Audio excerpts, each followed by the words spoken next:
Hello everyone, कैसे हो आप सभी।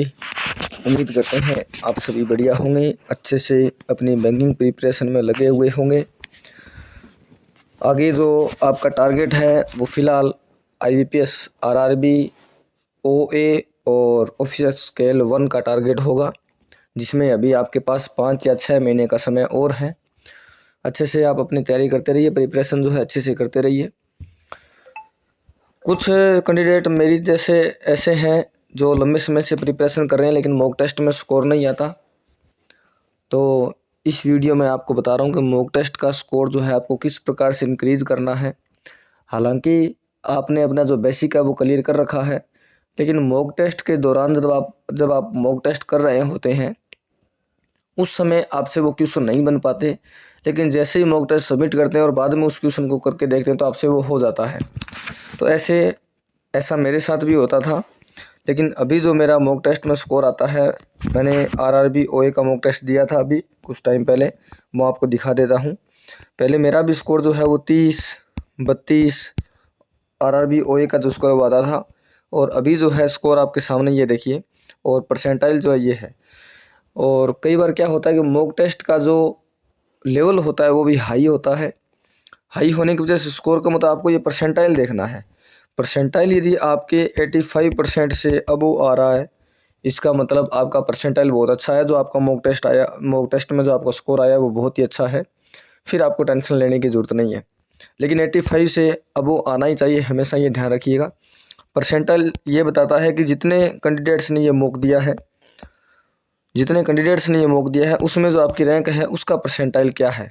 अभी यहाँ पर रैंक जो 143 है 1718 में से, तो मेरे हिसाब से तो कम ही है, लेकिन कुछ कैंडिडेट्स जिनका 32 या 35 के आसपास स्कोर आता है उनके लिए ये बेटर स्कोर है।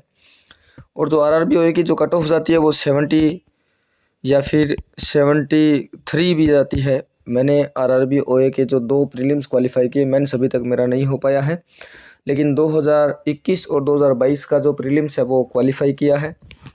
मेंस दिया भी है लेकिन मेंस में नहीं हो पाया सिलेक्टेड, उम्मीद करते हैं इस बार हो जाएगा। और इसमें यदि मैं सेक्शन वाइज आपको दिखाऊं तो यहाँ रीजनिंग की यदि मैं बात करूं तो रीजनिंग में 40 के 40 मैंने अटैम्प्ट कर दिए थे, लेकिन उसमें से 37 राइट हुए और जो करेक्ट हुए, रॉन्ग जो है वो 3 क्वेश्चन रॉन्ग हो गए। परसेंटाइल जो है वो 84 ये रीजनिंग का बना है। एक्यूरेसी 92% है और ये मेरा 21 मिनट में कवर हो गया। आपको पता है RRB के लिए 45 मिनट कंबाइन मिलते हैं एक साथ। और इसके बाद जब मैं आपको मैथमेटिक्स क्वांट का दिखाता हूँ तो क्वांट में भी मैंने 39 अटैम्प्ट किए, 38 राइट हुए और एक जो है वो रॉन्ग हो गया, एक मैंने स्किप कर दिया। और एक परसेंटाइल आप देख सकते हो, एक्यूरेसी इतना टाइम ये 24 मिनट, तो ये इस प्रकार से दोनों का 45 मिनट तो हो गया।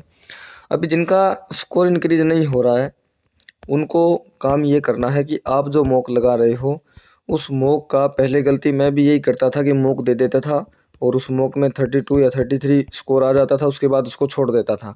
और अगले दिन या फिर उसी दिन शाम को जब दूसरा मॉक देना होता था तो डायरेक्ट दूसरा मॉक ओपन कर लेता, उसमें स्कोर जब मॉक टेस्ट देता तो यही 35, 36, 32 बस इसी के आसपास ये स्कोर ऐसे ही आ रहा था।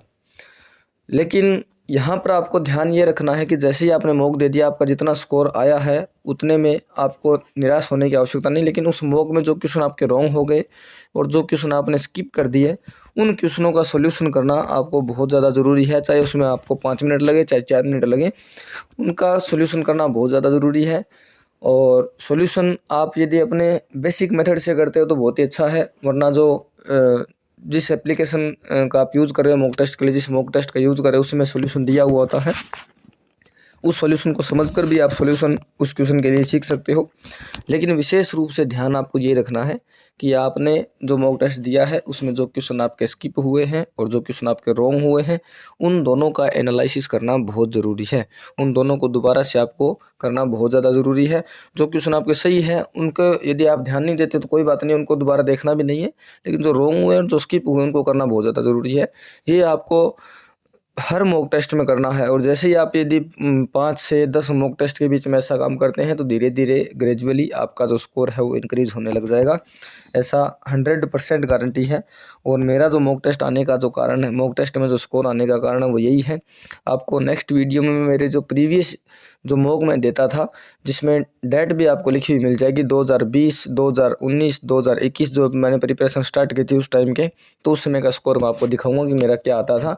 और अब का स्कोर आप चेक कर सकते हो, अब तो लगभग 70 से नीचे कभी आते ही नहीं है, 70 से अबो ही आते हैं, चाहे 71 हो 75 हो। तो ये आपको थोड़ा सा ध्यान रखना है। नेक्स्ट वीडियो में और बात करेंगे। कमेंट में ज़रूर पूछिएगा क्या किसके बारे में वीडियो बनाना है। ठीक है दोस्तों, थैंक यू।